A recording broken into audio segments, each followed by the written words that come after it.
चला तर मंडळी, आज बनवत आहोत आपण गरमागरम अशी मूग डाळीची खिचडी. खूप छान लागते.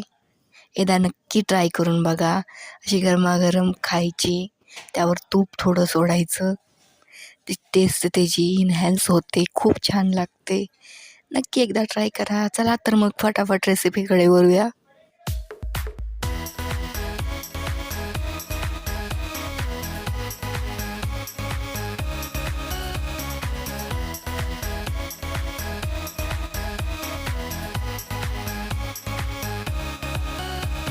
आपण इथे कुकर घेतला आहे. कुकरमध्ये थोडंसं तेल घालायचं. तेलासोबत तूपही थोडंसं टाकायचं. नंतर हे गरम झालं की त्यात थोडीसे मोहरी, थोडंसं जिरं टाकून घ्यायचं. त्यानंतर मिरची टाकायची, कांदा टाकायचा. तो छान भाजत आला की त्यामध्ये टमाटरही टाकून घ्यायचं. आणि टमाटर टाकत असताना थोडंसं नमक टाकायचं. नमकचा शॉट घेतला नाही मी, त्यामुळे टमाटर लवकर शिजलं जातं.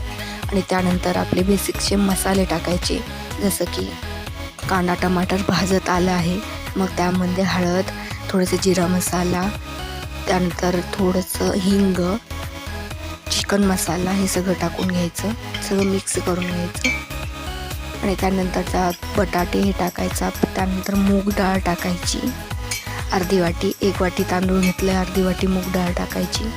हे सगळं व्यवस्थित मिक्स करून घ्यायचं. 1-2 मिनटं परतून घ्यायचं. त्यानंतर थोडंसं पाणी घालायचं आणि त्यात मूग डाळ टाकून घ्यायची, धुवून ठेवलेली. थोडा वेळ भिजूही घातली होती, 10 मिनटं, 10-15 मिनटं.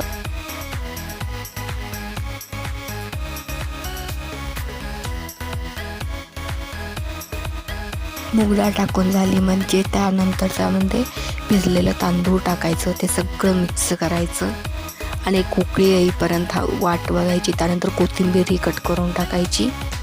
त्यानंतर आपण 1 वाटी तांदूळ घेतला आहे, अर्धी वाटी डाळ घेतली, त्या हिशोबाने 3.5 वाट्या पाणी घालायचं.